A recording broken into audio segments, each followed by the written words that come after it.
पद्मपुर ऐतिहासिक श्री गिरिधारी मंदिर स्नान मंडप बेदी रे चतुर्धा मूर्ति महास्नान देखापी आखपाख अंचल अनेक भक्तों समागम।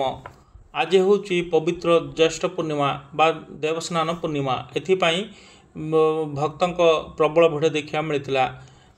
अपराह्न 4टा समय श्री गिरिधारी मंदिर स्नान मंडप परिसर में चतुर्धा मूर्ति रत्नवेदी छाड़ी स्नान मंडप वेदी को पहुँचती।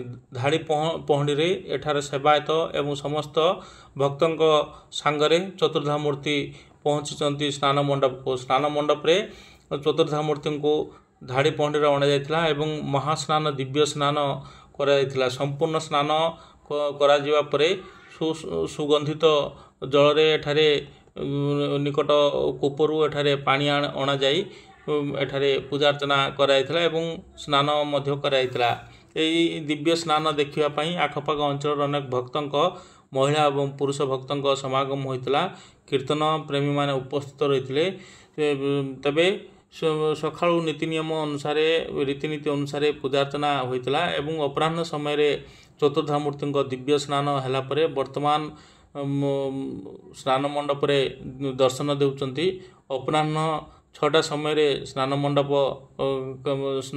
रे कार्यक्रम सरीथिला एवं स्नान मंडप रे कार्यक्रम सरीबा परे एठारे महाप्रभु चतुर्धा मूर्तिंकर विभिन्न प्रकार फूल एवं नैवेद्य मध्य दिया जाइथिला एवं पूजा अर्चना कराइथिला। एई समय रे समस्त भक्त माने उपस्थित रहिथिले एवं एही दर्शन देखिया पई गहली चहली मध्य लागिया को देखिया मिलथिला एवं चतुर्धा मूर्ति को वर्तमान अणसार घर को निया जाइथिबा पूजक सूचना दैचंती।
हाँ ठीक